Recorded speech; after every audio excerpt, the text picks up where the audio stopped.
ಈ ಜಿಲ್ಲೆಯ ಮಣ್ಣಿನಲ್ಲಿ ಹುಟ್ಟಿರ್ತಕ್ಕಂಥದ್ದೇನಿದೆ, ನಾನು ದೇವೇಗೌಡರು ಈ ಜಿಲ್ಲೆಯಲ್ಲಿ ಹುಟ್ಟಿ ದೇಶದ ಪ್ರಧಾನಮಂತ್ರಿಗಳಾಗಿ ಹಲವಾರು ಯೋಜನೆಗಳನ್ನು ಈ ದೇಶಕ್ಕೆ ಕೊಟ್ಟಿದ್ದಾರೆ. ಅವರ ಒಂದು ಮನಸ್ಸಿನಲ್ಲಿದ್ದಂಥ ಹಲವಾರು ಯೋಜನೆಗಳು ಈಗಾಗಲೇ ನರೇಂದ್ರ ಮೋದಿಯವರ ನೇತೃತ್ವದಲ್ಲಿ ನಡೀತಾ ಇದೆ. ದೇವೇಗೌಡರ ನಿರೀಕ್ಷೆ ಮತ್ತು ನನ್ನ ರಾಜ್ಯದ ಜನತೆಯ ನಿರೀಕ್ಷೆಗೆ ಪ್ರಾಮಾಣಿಕವಾದಂಥ ಕೆಲಸವನ್ನು ಈ ಹುದ್ದೆಗಳ ಮುಖಾಂತರ ಮಾಡಲಿಕ್ಕೆ ಪ್ರಯತ್ನ ಪಡ್ತೀನಿ. ಇದು ನಾನು ಇವತ್ತು ಕೇಂದ್ರದಲ್ಲಿ ಮಂತ್ರಿ ಆಗಿರತಕ್ಕಂಥ ಹಿನ್ನೆಲೆಯಲ್ಲಿ ನಾಡಿನ ಜನತೆಗೆ, ನಾನು ಹುಟ್ಟಿ ಬೆಳೆದಿರ್ತಕ್ಕಂಥ ಈ ಮಣ್ಣಿನ ನೆಲದಲ್ಲಿ ನಾಡಿನ ಜನತೆಗೆ ಒಂದು ಭರವಸೆ ಕೊಡ್ಲಿಕ್ಕೆ ನಾನು ಪ್ರಯತ್ನ ಪಡ್ತಾ ಇದ್ದೇನೆ ಅಷ್ಟೇ. ನಿಮ್ಮ ಮುಂದೆ, ನಿಮ್ಮ ಮುಖಾಂತರ. ಐ8 ಇಲ್ಲ, ಆಮೇಲೆ ಅವೆಲ್ಲ ಚರ್ಚೆ ಮಾಡುತ್ತೆ. ಐ8 ಇದೆಲ್ಲ ಕಾರಣ ಅಂತ ಏನು ತೊಂದರೆ ಇಲ್ಲ. ಇದು ಒಂದು ಭಾಗ. ಇವತ್ತು ರಾಜ್ಯದಲ್ಲಿ ನಡೀತಾ ಇರತಕ್ಕಂಥ ಬೆಳವಣಿಗೆಗಳನ್ನು ಗಮನಿಸ್ತಾ ಇದ್ದೇನೆ. ಇತ್ತೀಚೆಗೆ ವಿಧಾನಸಭೆ ಅಧಿವೇಶನ ಏನು ನಡೀತಾ ಇದೆ, ಅಧಿವೇಶನದಲ್ಲಿ ಈಗಿನ ಸರ್ಕಾರದ ಹಲವಾರು ಅಕ್ರಮಗಳು, ಆ ಅಕ್ರಮಗಳನ್ನು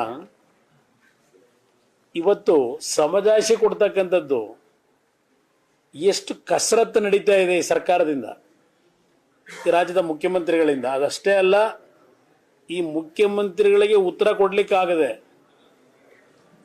ಒಂದು ದಿನ 4 ಜನ ಮಂತ್ರಿಗಳ ಮುಖಾಂತರ ಸಮಜಾಯಿಷಿ ಕೊಡ್ತಾರೆ. ಈ ರಕ್ಷಣೆಯನ್ನು ಯಾವ ರೀತಿ ಪಡ್ಕೊಳ್ಳಿಕ್ಕೆ ಪಾಪ ಅವರ ಪ್ರಯತ್ನ ನೋಡಿದಾಗ ನಿಜಕ್ಕೂ ಇಂಥ ಒಂದು ಪರಿಸ್ಥಿತಿ ಬರಬಾರದಾಗಿತ್ತು ರಾಜ್ಯದ ಮುಖ್ಯಮಂತ್ರಿಗೆ ಅನ್ನೋದು ನನ್ನ ಅಭಿಪ್ರಾಯ. ವಿಧಾನಸಭೆಯ ಕಲಾಪದಲ್ಲಿ ಉತ್ತರ ಕೊಡಲಿಕ್ಕಾಗದೆ ಒಂದು ಪ್ರಾಯೋಜಿತವಾದಂಥ ಮಾಧ್ಯಮದ ಸ್ನೇಹಿತರನ್ನ ಉದ್ದೇಶಿಸಿ ಮಾತನಾಡಿದ್ರು. ಪ್ರಾಯೋಜಿತ ಕಾರ್ಯಕ್ರಮ ರಾಜ್ಯದ ಎಲ್ಲ ನಮ್ಮ ಚಾನಲ್ಗಳೇನಿದೆ, ಚಾನಲ್ಗಳಲ್ಲಿ ಅವರ ನೇರವಾದ ನಾಡಿನ ಜನತೆಗೆ ಕೊಟ್ಟಂಥ ಸಂದೇಶ.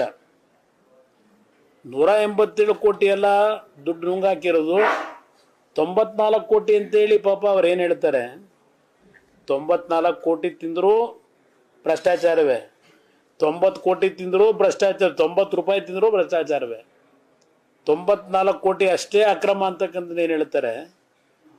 ಈ ರೀತಿಯ ಅಕ್ರಮ ಈ ಸರ್ಕಾರದಲ್ಲಿ ನಡೀತಂಥ ಸಂದರ್ಭದಲ್ಲಿ ಆ ಚಂದ್ರಶೇಖರ್ ಆತ್ಮಹತ್ಯೆ ಮಾಡ್ಕೊಳ್ಳದಿದ್ರೆ ಅಕ್ರಮ ಹೊರಗೆ ಬರ್ತಿತ್ತ? ಇವತ್ತು ಹೇಳಿಕೆ ಕೊಟ್ಟಿದ್ದಾರೆ, ರಾಜ್ಯದಲ್ಲಿ ಇರ್ತಕ್ಕಂಥ ಎಲ್ಲ ಅಭಿವೃದ್ಧಿ ನಿಗಮಗಳೇನಿದ್ದಾವೆ ಆ ನಿಗಮಗಳಿಗೆ ಇನ್ನು ದುಡ್ಡನ್ನು ನಾವು ಕೊಡೋದಿಲ್ಲ, ಇನ್ನು ಖಜಾನೆಯಿಂದಲೇ ನಾವು ನೇರವಾಗಿ ಕೊಡ್ತಕ್ಕಂಥ ವ್ಯವಸ್ಥೆ ತರ್ತೀವಿ, ನಿಗಮಕ್ಕೆ ಕೊಟ್ಟಿರ್ತಕ್ಕಂಥ ಹಣವನ್ನು ಖಜಾನೆಗೆ ವಾಪಸ್ಸು ವರ್ಗಾಯಿಸ್ಲಿಕ್ಕೆ ಹೇಳ್ತಾ ಇದ್ದೇವೆ ಅಂತೇಳಿ ಇವತ್ತು ಅಧಿಕಾರಿಗಳು ಹೇಳಿಕೆ ಕೊಟ್ಟಿದ್ದಾರೆ. ಇದನ್ನು ನಾನು 2017ರಲ್ಲಿ ಈ ರಾಜ್ಯದಲ್ಲಿ ನಡೀತಕ್ಕಂಥ ಪ್ರಕರಣಗಳೇನು ಹಣದ ಅವ್ಯವಹಾರಗಳು ನಡೀತಾ ಇದೆ, ಒಂದು ಬಾರಿ ಎಲ್ಲ ಇಲಾಖೆಯಲ್ಲಿರ್ತಕ್ಕಂಥ FD ಯಲ್ಲಿ ಇಟ್ಟಿರ್ತಕ್ಕಂಥ ದುಡ್ಡನ್ನು ಒಂದು ಖಜಾನೆಗೆ ವಾಪಸ್ ತಗೊಂಡು ಏನೇನಾಗಿದೆ ಅಂತಕ್ಕಂಥ ಪರಿಶೀಲಿಸಬೇಕು ಅಂತ 2017ರಲ್ಲೇ ನಾನು ಸರ್ಕಾರಕ್ಕೆ ಸಲಹೆ ಕೊಟ್ಟವನು.